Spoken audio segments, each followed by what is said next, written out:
Welcome to the Radically Genuine Podcast. I am Dr. Roger McFillin. We live in an era of skyrocketing childhood diagnoses: ADHD, anxiety, depression, oppositional defiant disorder, childhood bipolar disorder, autism, and then the range of medical conditions. The list keeps growing.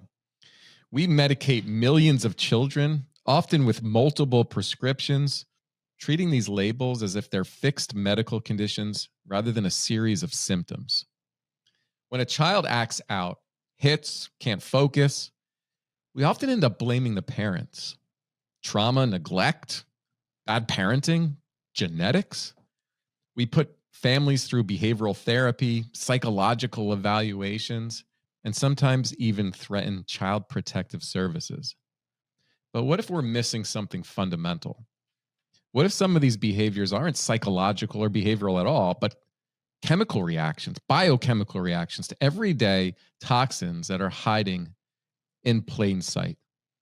Today's guests, Brendan and Whitney Cawood, discovered their son's severe behavioral issues, the hitting, biting, tantrums that got him expelled from daycare, weren't a parenting failure or a psychiatric condition. They were a reaction to synthetic food dyes. Within 48 hours of removing these petroleum-based chemicals from his diet, they met their real son for the first time. This journey led them to create the documentary To Die For. Just watched it last night. It's excellent.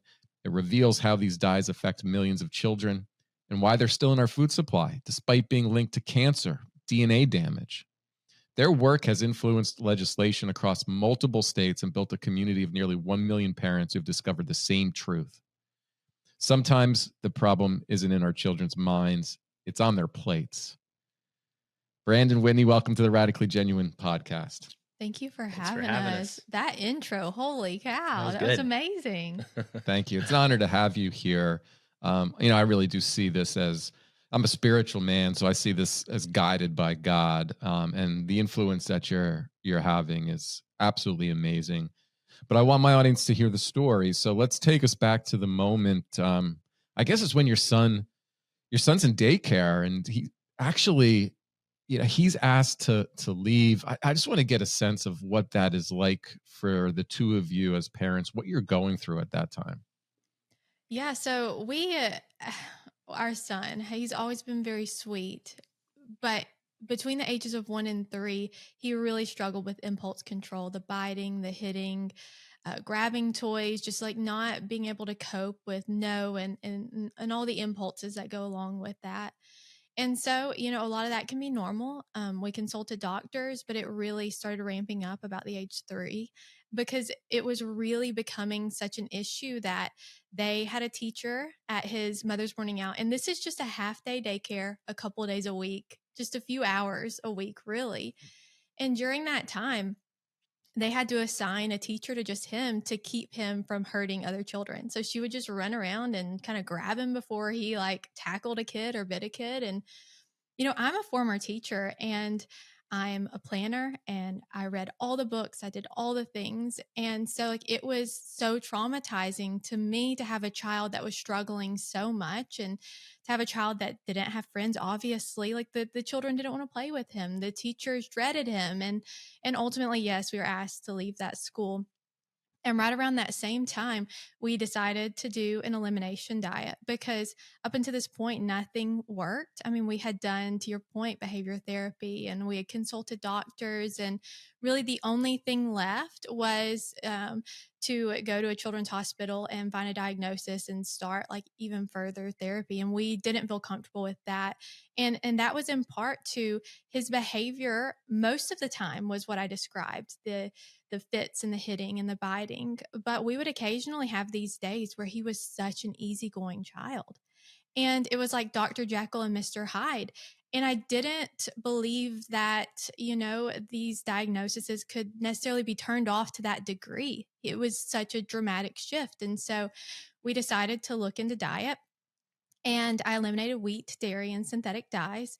We eliminated it for 30 days. And we saw within 48 hours a completely different child. That child that we had on those easygoing days, we had that child for 30 days straight. And where he was hitting us before up to, 10 times a day and just almost constant fits to we might have had two or three in that 30-day period. And it was just such a stark difference. And I would like to say that really that initial elimination, it eliminated like 98% of his issues. And the other 2% of the issues, his mind was able to slow down and we were able to reason with him. And there was just so much growth. And so after the 30-day elimination diet, we reintroduced wheat and we saw no effect. And then a while later, we reintroduced dairy and we saw no effect. And then, really to our surprise, when we reintroduced synthetic dyes, all those behaviors came flooding back within 15 minutes. And it was so shocking. We looked at each other and we were like, holy cow, this is it. And, we were kind of waiting for everything to come back, after we eliminated dyes completely. Again, obviously, we knew that was such a big issue. And we were just so shocked that he stayed the course. And when we were avoiding dyes, like we didn't have those behaviors at all. And, it wasn't perfect in that originally we assumed that all synthetic dyes were just in like colorful cereals and things like that. We really kind of had to dig deep and look at every single label and find it in really like unassuming foods like marshmallows and spinach wraps and fortune cookies and things you wouldn't assume. But we really we figured it out, and he really is doing so well. Whereas I had a child when he was 3, we were doing obviously the behavior therapy, and I thought that I was going to have to homeschool him. And I still go back and forth between homeschooling. It's a great option. I'm not saying anything negative about that, but I thought that was his life. I thought that was the only option for him to protect other children from him and to protect him, from getting in trouble constantly. And fast forward now, he's in a STEM school, he's in a gifted program, he's doing so well academically, but more than anything, he's so happy. And he has friends, his teachers love him. We have been in public school. He's in 2nd grade now. He's been in public school since pre-K, and we haven't had a single issue with him hitting anyone. We haven't had a single meltdown. We haven't had a single bad day. I mean, he's a boy. So like he talks too much. But aside from that, like it's just crazy to see the true Dr. Jekyll and Mr. Hyde effect it's had on him. And not every child is that dramatically impacted by dyes. But we've learned along this journey, I was feeling really lonely as a mom, and I created a community, and we have nearly 1 million people in this group. And we really learned how it really isn't this uncommon of a reaction. There are many families that have this kind of Dr. Jekyll, Mr. Hyde, such a dramatic shift in behavior and personality when introducing synthetic dyes. And so it's been a wild journey, and our story was really so shocking to us, really. And we decided to kind of dig into the research, and I was really surprised that there was so much scientific evidence on the risk of synthetic dyes. And so that's what really kind of spun us or inspired us to create To Die for the documentary, because we believe that there were so many families that would have these questions. And if our child was this dramatically impacted, then there were probably millions of other people that dramatically impacted. And one thing I forgot to mention in our story is that when we removed dyes, we were really shocked by that having such a dramatic impact on him, mainly because in our regular food, it didn't contain synthetic dyes. So when we went through the pantry, it was mostly organic, mostly clean already. But where we found the dyes were his daily allergy medicine. He had chronic ear infections. So the doctor said anytime he had a runny nose, give him Benadryl. And so, of course, we did what the doctor suggested. And then on that year, his 3-year-old year, he had several ear infections. And so he was kind of on a Rev 40 loop with antibiotics. And so really, once we eliminated those, the medications, that's where we saw like this dramatic impact. And so I did want to point that out, that even a small amount of synthetic dyes really can make such a dramatic impact. And that was the impact it was having on him. What stands out from watching your documentary is how we interface with these dyes all the time and don't even realize it, right? So right there, great example, like Benadryl or taking some kind of medication that's prescribed from a doctor. I want to just go back a little bit. Before you made the decision to do the elimination diet, I'm curious to know, what happens when we interface with the medical system? Everyone has different varying opinions based on their specialty and background. Was there ever like a concern were they pushing diagnoses on you that would have put your kid down the path of being like forever in the mental health system? Oh, yes, absolutely. So his daycare, and this isn't something that we've discussed on many podcasts, but him being kicked out of daycare, really what that was is the daycare, they had a teacher assigned to just him. And of course that costs money. They have a teacher that they've pulled from somewhere else and assigned to just him. And so they were really pushing us to get him evaluated by the school system so that he could, by the school psychiatrist, so that he could start an RTI and have a diagnosis so they could have funding that would then Mm. follow him from 3 years old all the way through 12th grade. And that, of course, made us feel so uncomfortable, especially because we were already doing behavior therapy. We had a therapist we enjoyed, and we felt good about that. And of course, we were actually able to stop the behavior therapy right after we eliminated dyes. But when we consulted doctors, it was kind of along the same vein. Some of the doctors would say, let's see if this tapers off when he's 6. And then if it continues when he's 6, then let's look at a diagnosis. But we had at least 4 referrals to a children's hospital to get him evaluated by doctors. And some of those came from just like regular yearly visits. We weren't coming with concerns. He would just have a meltdown in front of the doctor, and they're like, this is not a normal meltdown. We really need to like get this under control. So yes, if we would have gone down that route, he would have had a diagnosis that was inaccurate. And that really was shocking to us. And what really freed me in that is I was speaking with one of my friends, and she has a child with autism, severe autism. And I was talking to her and I was telling her about what the school system was wanting us to do. And I said, I just don't feel comfortable with it. It doesn't feel right. And she explained, if you have a child that needs these services, it is advantageous to have a diagnosis because insurance will cover it. But she freed me in that she said, if your gut says that this is not right, God made you his mama for a reason, and there's a reason why you feel that. And that moment, I was literally freed from feeling like I was not being compliant with both the school system and the doctors, to like empowering me that God really did make me his mama for a reason. And I am so thankful for that conversation, and that we didn't just blindly comply with what we were asked to do. Unfortunately, being willing to be non-compliant it's saving families, it's saving people's health right now. It's getting outside of the system, because the system is often just driving you towards quick diagnoses and pharmaceuticals, never getting to the root causes. How did you even get to the point where you figured it could be something in his diet and doing an elimination diet? Did that come from your own research, or did that come from another professional who gave you that recommendation? No, sadly, we've never had a therapist or a doctor actually suggest looking at diet. And we have been lucky enough to explain to our doctors and our therapists and kind of teach them a little bit about what we've learned. But really that came from my personal experience. And so when growing up from, elementary school all the way through high school, I really had a slew of medications that I was on, from birth control that was unwarranted. I was not even sexually active. It was just something that everybody had to.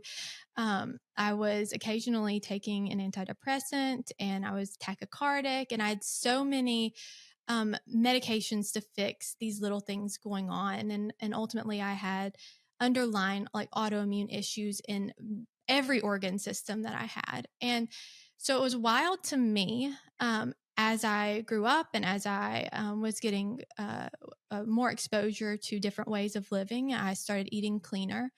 But before that, I had a doctor that was prescribing an antibiotic once a month for me. I would get my ADHD medication, and I would get an antibiotic at the same time every single month. And the antibiotic was to clear up something ridiculous. It was just dermatitis that I had, just a little bit around my nose. And he had never explained that it was, probably a product I was using and, what dermatitis really was. And I was only 18, so I didn't look it up. I just did whatever my doctor said. And so about a year after being on this antibiotic once a month, my gut was terrible. Mm. I had IBS type symptoms, and I had all of these other issues that had come up. And so after that, I became sensitive to many foods, and I went to an allergist to try to figure out, do I have any true food allergies? And after that, I was allergic to wheat, I was allergic to dairy, I was allergic to yeast and eggs and cashews. And so my life completely changed. And so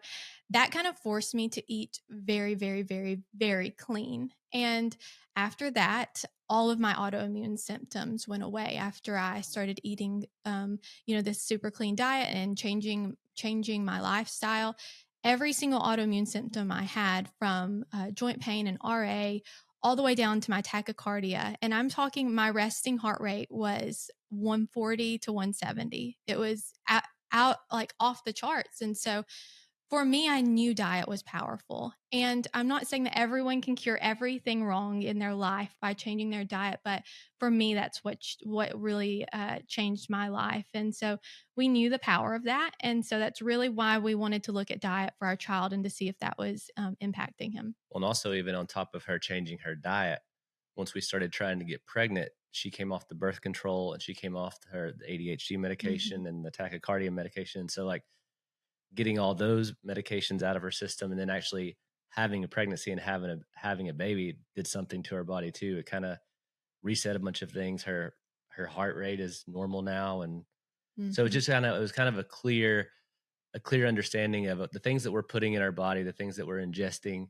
really can make a dramatic impact if we're not careful about that. So that was kind of what opened the door to our understanding of, okay, what we're eating and what we're ingesting could be potentially causing problems with our son. Yeah, it's fascinating. The more that we get disconnected from nature, the sicker we become mentally, So true. physically, spiritually. And there's so much about our current modern lifestyle that exposes us to unnatural things, from the pharmaceutical industry to synthetic chemicals and dyes and pesticides and even unnatural ideas, certainly just like Mhm. separating ourselves from each other, avoiding the sun, not being as connected to nature. All these are like really critical aspects of health, is that you started to realize this. And from what I understand, I do want to learn more about how the documentary came about, but you ended up starting I think it was a Facebook group. Can you tell us Mhm. about that and what you've learned? Yeah, so I really just wanted to start a community of, parents and moms that were avoiding synthetic dyes so that we could find swaps together, and so that I could begin to help people and to help people who were just beginning this transition into like a dye-free lifestyle. Because for a lot of people, it's really overwhelming. And for us, it wasn't as overwhelming because we were already eating relatively clean. But it's still the exercising the muscle of reading every single label was somewhat new to me. And so we really wanted to create this community to help families come together. And it really quickly grew. And it within a year we had hundreds of thousands of people. And really what we learned from that is how dramatic of or how many people have this kind of dramatic reaction to synthetic dyes. I originally thought that we had kind of a rare case, and I don't think that everyone, of course not everyone, reacts as severely as he does, but we've heard thousands and thousands of stories similar to Atreus or worse. And many children experience like suicidal ideation. And then there are even things there are even reactions that go even beyond what science has shown. So we know from the AWIHA report that synthetic dyes can cause hyperactivity, inattentiveness, restlessness, sleeplessness, irritability, and aggression. And so the AWIHA report takes into account 27 clinical trials and animalistic evidence and in vitro evidence. And so like we know those. But in the group, many families have even said, dyes, when we removed dyes, my son's seizures went away. Or when we removed dyes, my son's tics went away. Or my children's migraines went away. Or when I removed dyes, my anxiety got better. My insomnia went away. And so there's a lot of, I believe that there is a lot more to synthetic dyes than even science knows. And that's kind of intuitive because synthetic dyes are a chemical, and chemicals are like drugs in that everyone reacts differently to them. So I think that's probably the biggest thing that I've learned from this group is that dyes are impacting us in many more ways, not just, and even in our film, we focus on the hyperactivity and the effects on children. And that's because that's what the science says. We really wanted it to be scientifically accurate, but I think it goes much deeper and farther, or more beyond that. Well, and with the Facebook group too, like I think one of the big driving forces that caused Whitney to want to start it was we looked at us and realized, okay, we have the time and the know-how to do all this investigation because of her past and like so. But if we're that far into the rabbit hole and it took us this long to figure this out, how many Mhm. people out there could this be affecting? And they're so far out of touch with it. They may their children or them or their children may never know that this is an issue. And so it was just kind of a way to spread awareness. And like when he said it grew very quickly. I think we probably started the page about 3 years ago at this point. And like you said, Mhm. we're about to hit 1 million people. So it's I mean, we've had some stints in there where it's like exploded and like we're getting 20,000 new followers a A day. day. It's slowed down some, but I mean, it's still growing. Like we just hit the 900,000 threshold a month or so ago, or maybe even less than a month ago. So it's continuing to grow. I think this conversation is becoming more prominent in like the bigger discussion, Mainstream. mainstream discussion. So that helps a lot too. And so I don't know, it's been a really cool tool. It's been really cool. Like when he said, we've seen thousands and thousands of families share their story or find the page and report back that they tried it out, they removed dyes, and their kids are seeing dramatic positive changes. So Mhm. it's been really encouraging. It's been pretty cool to be a part of that. And I think that speaks to the scope of the problem is once you start bringing awareness to it, then people are willing to start doing their own investigation. I don't even think we've begun to even understand how large this issue is because I agree, Whitney, with what you just said. Scientifically, yes, maybe we acknowledge that there's hyperactivity, some behavioral disturbances, but in science, if you don't research something, then you don't have these conclusions. So what Mhm. about cancer? What about autoimmune conditions? What about all the range of other health effects that could be related to these poisons? And we're just talking about symptoms. And what happens in the allopathic medical system is when we just throw these labels at something, ADHD, whatever that may be, that stops investigation. Just Mhm. like you assume that, oh, I have ADHD, as if it's a discrete illness, without ever trying to investigate all the potential causes to it. And I think that's where I hope your work, your willingness to put your story out there, to do the investigation, to get the stories of everyone else and start the Facebook group starts this process, this cascade of awareness where people can try things and get off these harmful pharmaceuticals. So let's get to the inspiration to do this documentary and in the process of getting it done, because that's interesting to me, is how do you go from where you are and then all the steps to actually get it to where it is now. I know, Brandon, you have an artistic background, you have a skill set, but I just want to hear the story about how you got this. Yeah, so really we knew that something was going on with our son. And so to find that there was so much scientific evidence, it was surprising to us. It was surprising that no one was talking about it. And so that's when I decided to ask Brandon if he'd be willing to document our journey as we travel to interview researchers and impacted families and try to really get to the root cause of, or really try to get to like what's the impact of synthetic dyes, I guess. And so Well, you were reading the studies. yeah, and that was really overwhelming to me, honestly. Like even just that, and it's funny because one of the researchers that we met in this journey, her name is Lisa, and she's been kind of the cornerstone of our film, really. And so I'll ask her, like, what does this mean? What's this mean? And she's like, well, read the abstract. I'm like, I am reading the abstract. I don't understand what that means.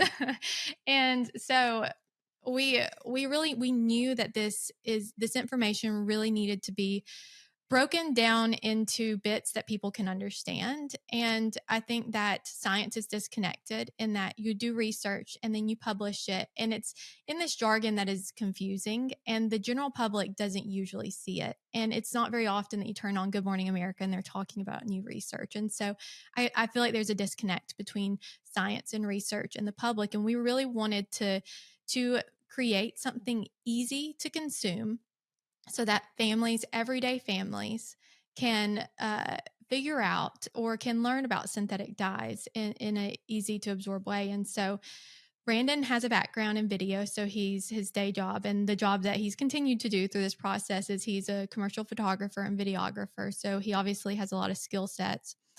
He also traveled in a band in his 20s, so he is very musical. So he composed the music for our film. He obviously, we both directed it. And I have a background in marketing. And so I knew that I could help tell the story and put the pieces together, build an email list. And really what we were missing was the funds. We probably put about 30,000 of our savings into the film, which was no small feat for us, but we really had to also fundraise, and we were really surprised at how a community was able to come together to get this film produced, because we didn't have any backing. We were literally just two parents that wanted to create a documentary. And so that was kind of a hard pitch when we were talking to researchers and talking to families. We're like, we've never done this before. It's literally just the two of us. We've done every single aspect of this. Aside from a lawyer, we had to hire a lawyer to, get E&O insurance and things like that. But when you look at the credits, it literally says Brendan Cawood, Brendan Cawood, Brendan Cawood, Brendan Cawood, Brendan Cawood, Brendan Cawood, and it doesn't mention any of the little things that I do. But yes, anyway, you're in there quite a few times too. But yeah, like what you said, like my background, I do photography and video like on a day-to-day basis, so I have a pretty good understanding, and I work with some pretty big companies. I do like creating good looking and good sounding and like putting stories together. I had that, but like putting together a feature length film with all the intricacies and all the footage you have to shoot, all the hours and hours of interviews and things like that. I like to say that we were optimistic or naively optimistic. Yeah, we were naively optimistic. We're like, how hard could it be? It's which you probably need to go out and do something like this, right? If you knew how challenging it was going to be from the beginning, then you might not ever get it off the ground. Exactly. If I would have known what was going to go into it when she came and we started talking about it, there's a good chance I would have said, I don't think we can do that.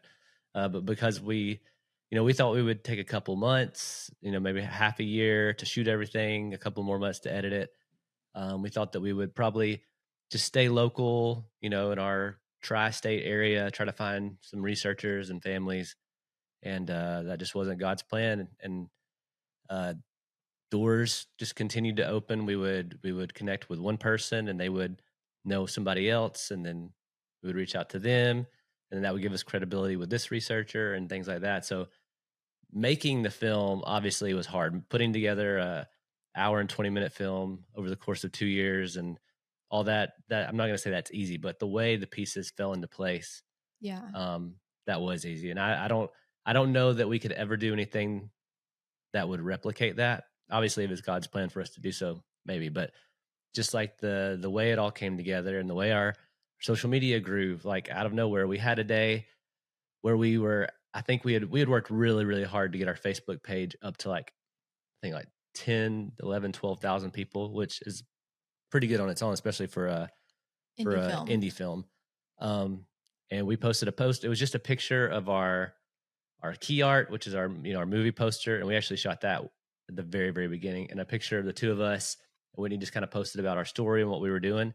And for whatever reason, over the course of 2 or 3 days, our Facebook group grew to 30-something thousand people. And so that was kind of this like just things like that happening over and over. And now our Facebook group's like 80,000 people. And like I said, the page, Facebook page. Our film page is at 81,000. And then our group is at almost 1 million. Numbers matter to us just because indie films, it is very difficult to be successful with an indie film, to build an audience. And so it was super helpful that I am the key audience. I'm the person that would drag their husband to watch this kind of a documentary. And so that was super helpful in that way. But you would be surprised, at the literal thousands and thousands of things we had to overcome, every single one just fell into place. And it was difficult in the time that we put into it, but we've never seen God move like he moved in this. It was very evident that God loves people. And I believe that God loves children. It loves children so deeply, and that I don't think that he likes what's happening. And I really believe that we're going to have a lot of healing that comes from people knowing this information, and not just our documentary alone, but just so many people talking about it on podcasts, and and now it's somewhat in the mainstream media. And so we really feel like that matters. Definitely divine intervention. I want to get back to the funding. Did you rely on just donations, and what did you get as far as donations, and what is like a total cost of something like probably this? 30,000 from our savings, around 30,000. We quit counting, honestly. Well, I think the full film cost. So we did 2 crowdfunding campaigns. One we raised about 14, another one we raised about 10,000.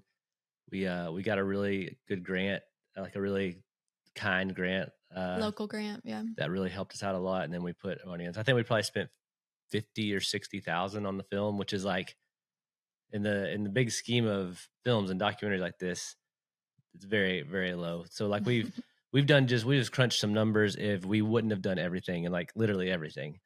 Aside from like Whitney said, obviously we had all the extras and things like that in the film are all our friends and people that volunteered to be in it, and of course all the interviews and stuff, all those are voluntary, and we're volunteering to be part of it. So like we crunched numbers, and probably if we weren't making this film our own, we had to hire out everything. It might have been like a $250,000 project, but we were able to do it for around 50 or 60. And I would not have put in the work that I would have put in unless I myself were making at least 250,000. That was a lot of work. Yeah, but that's, I mean, in the ballpark of documentaries of the scale that we have, it's still very, very small. Yeah. So we kept it lean, and we were really careful with what we spent the money on, because we knew that people gave their money, and so we were really careful. Like, we wanted to be. We stayed in crummy hotels. Yeah, we stayed in crummy hotels. We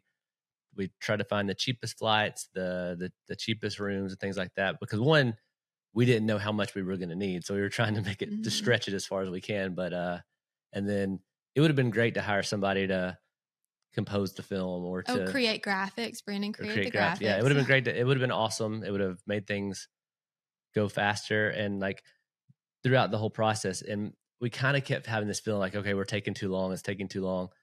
Lo and behold, we would have never even dreamed that our film came out when it did, in like the timing that it came out of this awareness. And the day after our film came out, the FDA announced, that they're banning Red 3, which was a big part of our film. So like, it was just like the perfect timing, the perfect climate. Divine timing. People had heard about it. People were interested in it. And so it was just kind of everything just kind of lined up. So it all worked out. Well, was this very like grassroots movement, like in terms of fundraising? Because the first 10,000 covered our travel for the most part. And that was all friends and family. And then the second round of crowdfunding, we had already drained our friends and family. They did not give as easily as they did the first round. And we really relied on our audience. And so in our group, a girl posted what we were doing. And she said, if everybody gave $5, they'd be fully funded today. And people literally were giving $5, $5, $5, $5, $5. So is this like kind of like grassroots Bernie Sanders style, like fundraising, like for the people, by the people? And like that really is the reason why we created our film. We could not have done it any other way aside from completely draining our savings. And I think that might have been what helped the social media and things like that, keep growing, because people felt invested. They had given to us. It was kind of like they were a part of it. They were along for the ride. And, we tried to keep posting updates, but we also, even more so than posting about our film, we were always posting resources and like giving things for free, like advice for free. Whitney would make little documents that people could save on their phone or pass out to friends or teachers or whatever. So we constantly like kept feeding our audience and serving our audience. And and they kept sharing and kept spreading the word. So it's really cool to see. And how's the film doing? The film's doing great. Of course, every film has a initial, I mean, especially when you build up like we did over the course of like 2 years where people are excited about it, you have this really big push at the very beginning. And then it's just a natural tendency for things to taper off. I think we actually don't have like all of our analytics in totality. The only analytics we have are from the first like 2 months on Amazon, but the first 2 months on Amazon, they were killer. And so we're excited, and I feel like it's going to continue, hopefully, with distribution and with dealing with distributors. Like it has been difficult to kind of lose. I like to look at every single number and see like the impact that it's making. And so we're excited to finally get that formal Q1 report from January and see like all the numbers, but from the first quarter. Yeah. But really it's, been kind of surprising how many people have continued to share it, and how many people have been having us on their podcasts. And so I do think that it's going to continue as the conversation continues. But yeah, it's done really well, especially for like an indie film. We were not able to get picked up by like anyone major like Netflix or Hulu. Still has not said no. So put in a prayer for Hulu. But it would be great to be able to land on a major streamer where it could be completely free. Well, and typically with an indie film, you usually taper off of that. At least what we've heard, you usually taper off your SVOD, which is not SVOD, your TVOD, which is your transactional video on demand, which is where people pay to rent it. Typically, your indie films do that for a couple of weeks, and then it goes into some sort of AVOD, which is advertising-based video on demand, like Tubi or YouTube. But because our film has continued to be successful, we're still in TVOD. So per our distributor, we'll reach a whole new audience once. I mean, every film eventually gets to that AVOD where it's kind of more of a free way to watch. And our heart really is to have it for free. We want everyone to be able to watch this film. It's just the natural course of film. So I think we're probably heading that direction soon. But so eventually it'll be available for a whole new audience that probably wouldn't pay to see it, but would watch it. And so but we did have a free screening with Consumer Reports, which was huge. Yeah, that was to cool. Partner with Consumer Reports. They like us a lot. I don't know why, but they love us. Well, let's wake some people up. I guarantee you there's people who are listening to this right now who are hearing this kind of information for the first time. You've been great with your advocacy work. I kind of want to get an idea. Well, let's start with this. You went over to Europe. And why don't you tell my audience what's different in Europe versus the United States? Well, okay. So yeah, we went to Europe because we went to interview Dr. Jim Stevenson, who is the researcher responsible for the European Union's warning label on foods with synthetic dyes. So back whenever it's called the Southampton study was the study that he did. And this was a study that they did in public schools, like with the general population, where they had a placebo group and a group that was actually ingesting dyes of kids, different age ranges. And their research basically, the kids would either get a drink that had like fruit juice that either was just plain fruit juice, or it would have a mixture of the azo dyes, which red 40, yellow 5, and yellow 6 in that cup. And so the people serving the kids didn't know which kids had which. The teachers that were observing, the family members didn't know. And so the parents and the family members and the people doing the research observed the kids over a matter of weeks, and basically their research concluded that synthetic dyes were having a causal effect on these behavioral issues, hyperactivity, which they break down into different categories, like the ability to sit still, the ability to focus and what they are really looking at is the general population, because there is a lot of research on children with ADHD or children with dietary sensitivities. And so what the European government, what the EU wanted to look at is, are children in the general population affected, like my child, which doesn't have an underlying condition. And so they created this study. And when we interviewed Dr. Stevenson, something I was really interested in was his funding, because everywhere we went, all the researchers we interviewed in the US, I said, well, why don't we have More studies. a more recent study like they did in the EU, following what they did. So because a lot of American politicians will throw the European study out with the bathwater because it contained one additive that we no longer use in the US. And so I was like, well, let's replicate it without that. And so everyone had said, well, we don't have the funding, we don't have the funding, we don't have the funding. So when I asked Dr. Jim Stevenson, this European researcher, he said, oh, well, it was a government funded study. And so the government, in the EU, they were curious to see if the general population was impacted by synthetic dyes. And so when his research came out, out of caution, they they added a warning label. They required manufacturers to add a warning label if their foods contained the azo dyes. And so in response, manufacturers, even American manufacturers, reformulated their products so that they could sell their products without the synthetic dyes, without the warning, without the warning label. So they were bypassing the warning label because no one wants a warning label in their food that says, it can have an adverse effect on children and their behavior. And so a lot of people and even manufacturers, as we're doing our advocacy, a lot of groups will say, oh, it's going to cost us so much more money. It's going to take us 3 years to reformulate. When it's just interesting because most of these manufacturers, they reformulated within a year for the EU and they already have the formulas. It's just a matter of creating the products here in the US. And so European palettes are different than American palettes in that they don't have like the aisles and aisles of sugary cereal and junk food as much as we do here in the US. But it's interesting to see that London actually is no longer part of the EU. So American manufacturers are now sending the dyed products to London, whereas the European manufacturers have just decided to continue to use like the natural dyes, like the turmerics and the spirulina. And so it's really interesting because the argument that, it's going to be more expensive and costly is not really a valid argument because they're already doing it for the EU. And when we did our cost analysis, what European products to American products, they were either very, very close or even cheaper in the EU, which is interesting.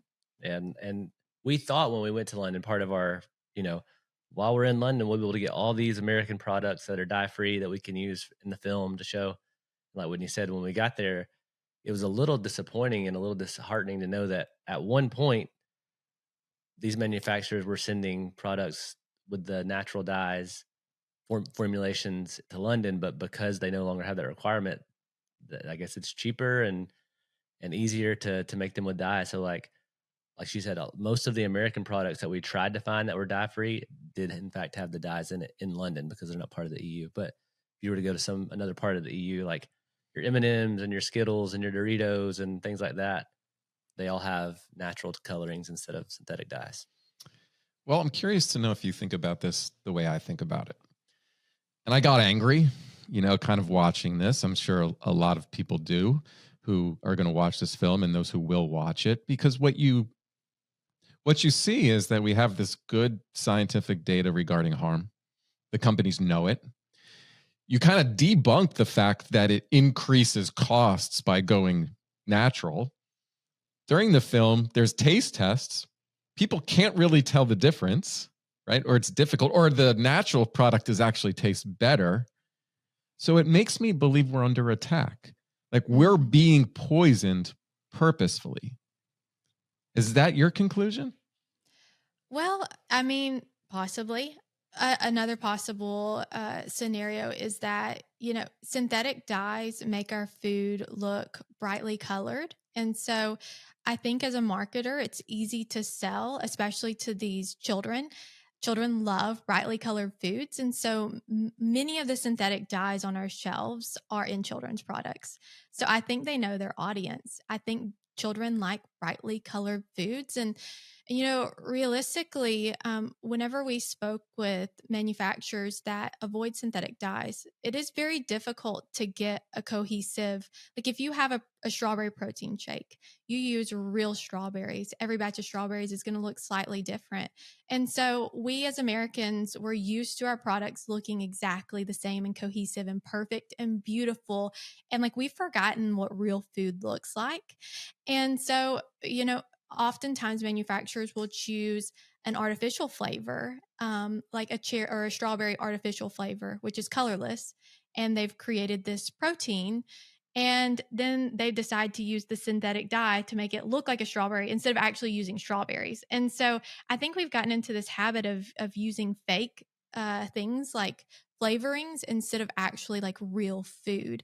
And so I think it's just easier and I think it's cheaper. And, we have seen in our advocacy work that the Beverage Association, the Confectionery Association, they will fight for pennies. They will fight and fight and fight and fight, and they'll lie and they'll lie and it's. I honestly think it has a lot to do with money. And even though it's not gonna be, they are not gonna charge us more money. It might cost them a little bit more to have real strawberries versus like synthetic dyes or a byproduct of petroleum, very, very cheap compared to like a turmeric or spirulina. It's going to cost them slightly more. I mean, for the consumer, we have not seen any evidence it's going to cost us anymore. In contrast, actually, if you compare Fruit Loops brand cereal to an Aldi brand Fruit Loop, which is synthetic dye free and doesn't contain high fructose corn syrup, you compare the prices and Aldi's like $2 cheaper. So they can do it. They can. I don't see Aldi not making a profit. I see Aldi's popping up everywhere. They can do it. It's just this lie that it's going to cost consumers more, but it's just more of an inconvenience for them. And so, I mean, maybe it's something deeper than that, or maybe it's just they're cheap and lazy. Well, I think these big conglomerates and these big food companies have grown so big, and it's become, they have shareholders. It's all become like about the bottom line. And so anything that's gonna affect that bottom line is an issue. Like when you said they'll fight for it, and they'll push and push and push. Luckily, I think what's kind of happened over the course of these past 6 months are in these states that you've seen, like West Virginia and Utah, all these states that have actually had legislation move forward. A lot of those states, we were a part of that conversation. We were brought into West Virginia to help out with that and to testify. And then because of that, we were able to bring in a lot of the experts from the film to testify as well. And I think that gave us an edge in a lot of those states, because you had these experts who actually know this science like the back of their hand, and they were able to poke holes in everything that these like associations had to say. And so that was really powerful. We saw these legislators get the real information and the truth and make the right decision. And so, and that's a very good point. Like these associations, they're literally spending money and sending people to lobby. And a great example of the corruption is in West Virginia. West Virginia was the first state to ban it in the entire state. The only one so far. And it was actually, not to brag, but it was inspired by the documentary, which is just kind of a full circle, beautiful, like it's so worth it for us, like so incredible. But okay, so the bill has passed the House and the Senate almost unanimously. Support from Democrats and Republicans. This is a mega majority Republican state, but I remember specifically a Democrat stood up and was like, this is the kind of legislation I can get behind. Like everyone cares about people. And it was just so moving and powerful. Well, it's sitting on the governor's desk, and the Beverage Association spends $19,000 on radio ads saying, we're not going to send food to West Virginia. Your shelves are going to be bare. We're going to take our factories out of West Virginia, making these nasty, evil, almost like threats that they're not going to, well, hopefully they won't actually essentially do. Saying that West Virginia is such a small state that these companies are not going to make a special product for you. If this legislation passes, your grocery shelves are going to be bare. Like Whitney said, one of the delegates, like they were threatening to pull jobs out of his district, so he, to keep him from getting reelected in the future. Is like really weird and crazy stuff. And we're talking, the the Beverage Association. This is just like, I mean, I guess you think sodas, but realistically, like when you're talking about PepsiCo and things like that, they also own tons of food companies and things like that. So it's a pretty big deal. So it's been really interesting. I mean, we heard when we were doing the film from the interviews that lobbyists were a big issue with why we're not getting any movement. But we've seen it. We've seen it firsthand. Yeah. Like, yeah, they'll spend money, and they have so much more money. Well, in contrast to like us, like we're paying money to travel there, like out of our own pockets, out of just for the cause. But when we approach certain nonprofits, like, can you cover this scientist's pay or this scientist's like travel to get here? Like, no one has the money to do that, but these associations have so much money, and it's just like we are just like this group of like ragtag like scientists and random parents coming together to like say the truth, because when these bills, when you have a bill on the table, you really only have a few minutes to persuade this group of people and to teach them everything they need to know about synthetic dyes so they can make an accurate decision. That's a really difficult feat. A lot of times they're like, they'll give you 2 minutes to talk and they will cut you off. Yeah, you have 2 minutes to speak and they will like, oh, your time's up. And so it's an interesting process, but yeah, there's so many dark elements to this when you really understand how the entire system works. I call it the sick care system. So everything kind of works together. So if you have these poisons available in our food source, and so food dyes, but you also talk about like pesticides and other chemical based industries, they work hand in hand with the pharmaceutical companies, because the sicker we become, the more we turn to their pharmaceuticals, or the more we turn to the allopathic medical associations, the large-scale hospital networks. It's one big system that works off each other. And that's what makes this so dangerous. They also fund the politicians, clearly, obviously. And your willingness to be able to stand up against it. This is where I do see the divine nature of all of this, because I do see this is good and evil, because when you know, and there's something called business ethics, when you're running a company and you know your product is going to harm people and you don't care. In fact, you're trying to protect your ability to continue to harm people. That's violation of business ethics. Obviously, it's a violation of law if our legislators don't do anything about it. So just so many dark elements. I'm glad people are waking up. And the Biden administration, they banned Red 3 in the final days of their administration, right before RFK took over, because this is some of the low-hanging fruit. You know that you're going to be able to get some of this done because it's so clear. We're learning. I'm just exposed really for the first time watching your film, is that these dyes are like genotoxic. They damage DNA that passes to future generations. My goodness, why are we not talking about this more? That's what we're saying. I think, speaking of diabolical, really, when you look at it and when you watch our film and you realize that we've known since the 80s that Red 3 causes cancer in animals, which really legally the FDA is not allowed to, because of the Delaney clause, is not allowed to have foods or additives that can cause cancer in animals or humans.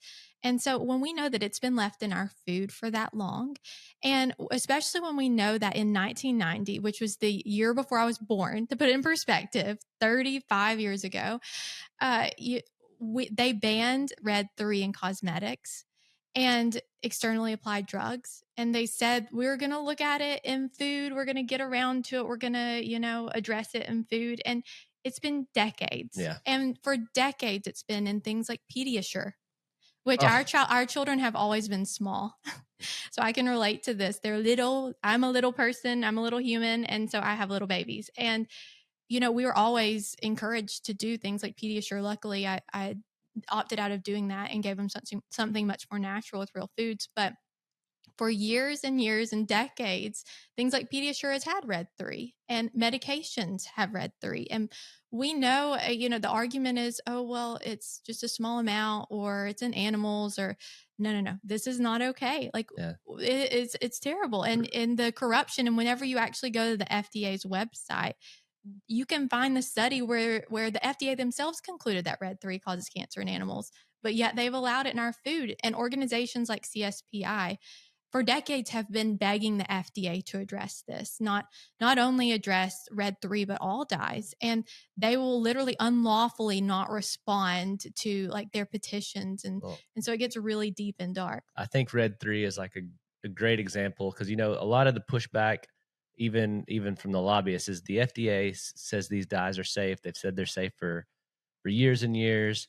And that's kind of a lot of the argument. But Red 3 is this perfect example of, the color additive amendment was passed in 1960, which basically put the dyes that we had on like this provisional approval list because they thought, more studies needed to be done.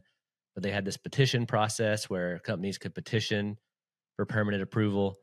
In 1969, the food and internally adjusted drugs like industries petitioned. It was permanently approved in food and internally ingested drugs. For some reason, the same year when cosmetics and externally applied drugs applied for the petition for approval, the FDA decided they needed to do more research and more studies. Studies were done in the 80s that basically showed that when rats ate Red 3, so they ingested Red 3, they got tumors. And so basically it was showing that Red 3 was causing cancer in animals, and you have the Delaney clause.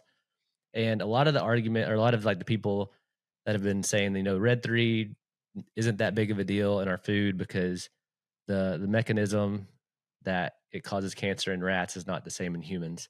And so we asked Lisa, we were traveling to West Virginia about that. And I said, so when people make that argument, like what is there to counteract that argument? And she told us that like, actually they never identified the mechanism.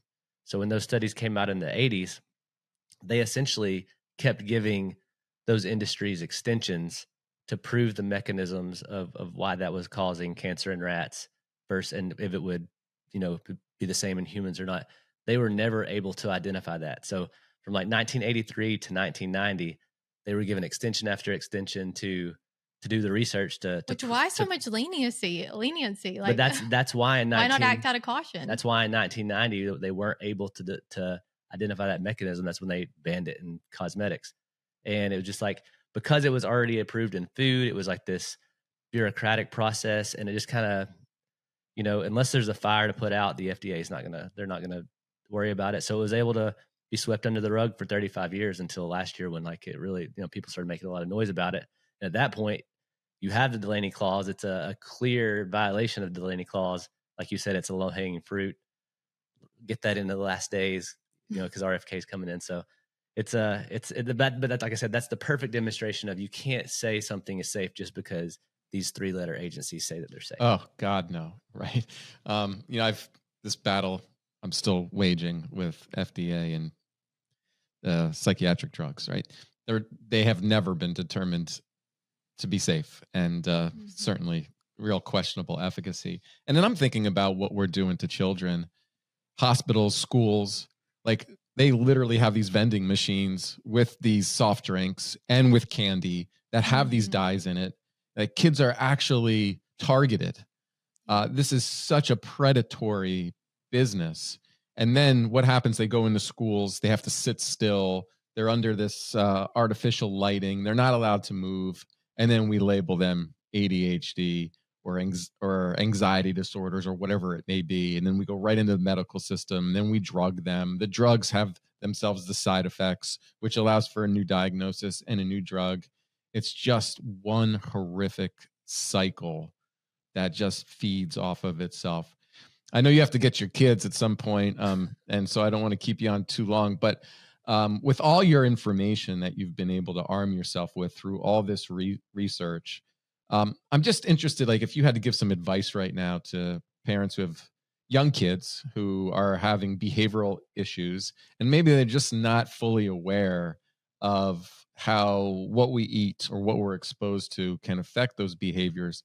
What are some product swaps that you think every family should like make immediately, that you should say, hey, wake up, be aware of this. You can do this instead. And we'd love to hear your recommendations on this. Yeah. So the most important thing you can do is to get into the habit of reading labels on everything from from foods to products that you wash your hands with, and soaps and detergents. Just start reading labels, because synthetic dyes and other chemicals creep into places that you wouldn't expect. And so we have created on our page, todieforthedocumentary.com/resources.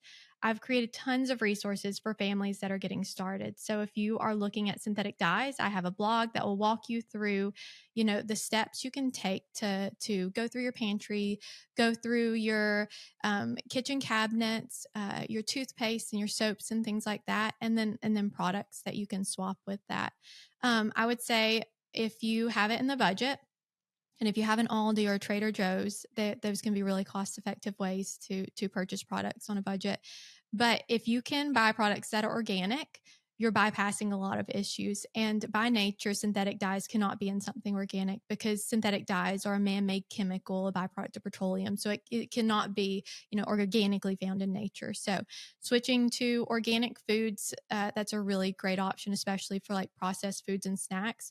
But more than anything, the more whole foods you're adding into your child's diet, the more whole foods that you're eating, you're really just avoiding so much. And so we always like to encourage people to start reading labels, obviously, but then also incorporating like real foods into your diet. Get into the habit of, after snack, instead of a processed granola bar, giving them fresh fruit and peanut butter and like real foods. And so and that's not to say that you can't ever have like this processed food. Like you can have a good life and a fun life, and our children do not go without the fun and the celebrations, and we just do it in a different way.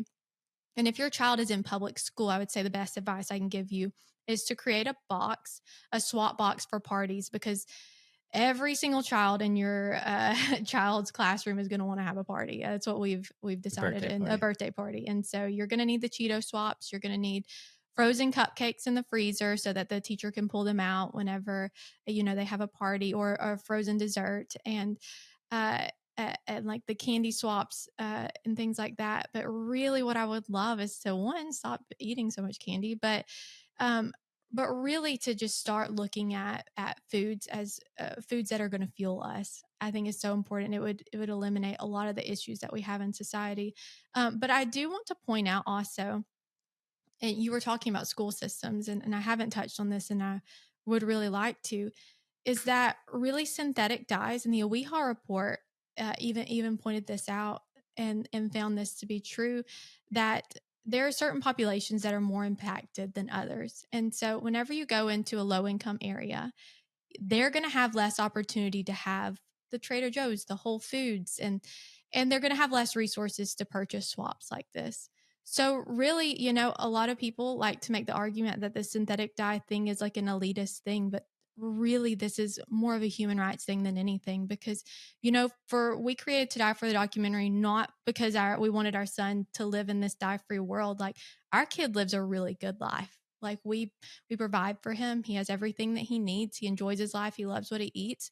But we created To Die for the documentary for like the students that I taught whenever I was teaching. I taught in an inner city school. Some of my students didn't have mattresses. Some of my students, their parents were illiterate. And so to say, okay, I expect that mom to have personal accountability. You need to figure out that your child has a synthetic dye allergy, and then you need to accommodate for all those things. So you need to pack all the lunches. You need to pay for that. You need to send your own snack swaps. That's not fair. And she's never going to do that. Our doctors had never even heard that synthetic dyes can cause neurologic issues. Why do we expect, everyone to know that? And especially people in poverty, when you have less resources, you have less access to healthy foods. Like, these are the people we need to be protecting. And we really believe that synthetic dyes have no place in school systems. And so that's why we've advocated for that. There's really no excuse. And even if it's just impacting a small portion of the population, which the science is suggesting that it's a pretty significant portion, but they're worth protecting. And every child that in every single school, there's children that are impacted, and we believe that they need to be protected. And we also get a little pushback about, well, really the foods that have synthetic dyes are not foods that people should be eating anyways, which, that's true. Like Whitney was saying, like the ultra processed food, the more you can step away from that, the better. But you gotta meet people where they are, right? Like she said, there are food deserts, and there are just a lack of information. People assume if the government allows this food to be on the shelves that it's healthy, I mean, honestly, that's really how it should be. You like foods that can hurt your body and do all these crazy things to you really shouldn't be, but that's just not the way it is. So we look at it as, synthetic dyes are the perfect gateway into like looking at what you're eating. One, because they're easy to identify. They have a very, especially in the United States, they have a very, very specific way they're listed. They have to have that color and the number on the label, and so you can identify them. So once you kind of get into that rhythm of turning everything over to see if it has synthetic dyes in it, almost naturally you start looking at all these other ingredients that you don't know how to pronounce or you've never heard of, and it's just kind of a natural gateway into healthier eating and knowing what you're eating and what you're putting in your body. So like, and it's also such a big part of our story. Like, obviously not every kid is impacted by synthetic dyes, and even kids that are, not all of them are impacted as dramatically as our son. But we felt that this was put on our plate for a reason. We were meant to share this and to get this done. And I think it's becoming a talking point because it kind of has become political. You know what I mean? It's kind of become like, well, now this is a Republican thing, so I don't. So It's a people thing. it really is a bipartisan thing, and it really should be. It's just it's an unfortunate side effect of what's going on. So there's a lot of like, well, dyes aren't really that important. What about all the other stuff that's way worse than dyes? And we get that. We're not claiming that synthetic dyes are the only reason that kids are being affected is because of synthetic dyes. And if we But remove it's a them, great start. yeah, if we remove them, everything will be better. We get that. This is our lane. This is where we were put, and so like I said, we feel like it's a great place to start, and it's a great way to start a journey of understanding what you're eating. Well said. And this definitely should be a bipartisan issue, as is everything with MAHA and that movement. It should be a bipartisan issue. This is about the health of our nation. This is about the health of our children. I see it as a national security issue. I mean, how are we going to be able to defend our nation when we have 100%. sick people? It's an economic issue. How are we going to be able to maintain economic supremacy when we're just so sick? And it's already at the point where our largest industry is healthcare. There's really no future for a sick country, not economically, certainly not our ability to protect our own freedoms. So listen, the two of you are absolute heroes. It's certainly a documentary and a movement that is inspired by God. I totally believe that. Where can people find the film and get in touch with what you guys are doing? It's available on Amazon, Apple, Google, Fandango at home, or you can just go to our website. If you go to todieforthedocumentary.com/watch, that'll kind of give you a link to all the different platforms it's on. And that's our website too, is todieforthedocumentary.com.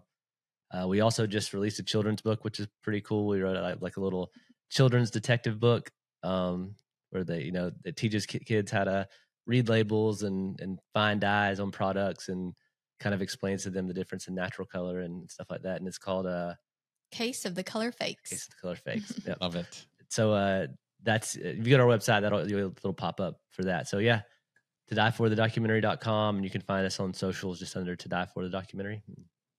And love it. Go watch the film.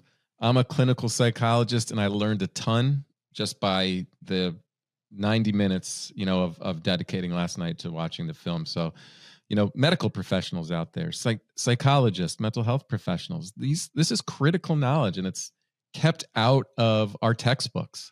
These are not things that we learn. So therefore we are labeling these conditions when there are other root causes. There are other factors that are influencing behavior. So I want to thank both of the two of you, Brendan and Whitney Cawood.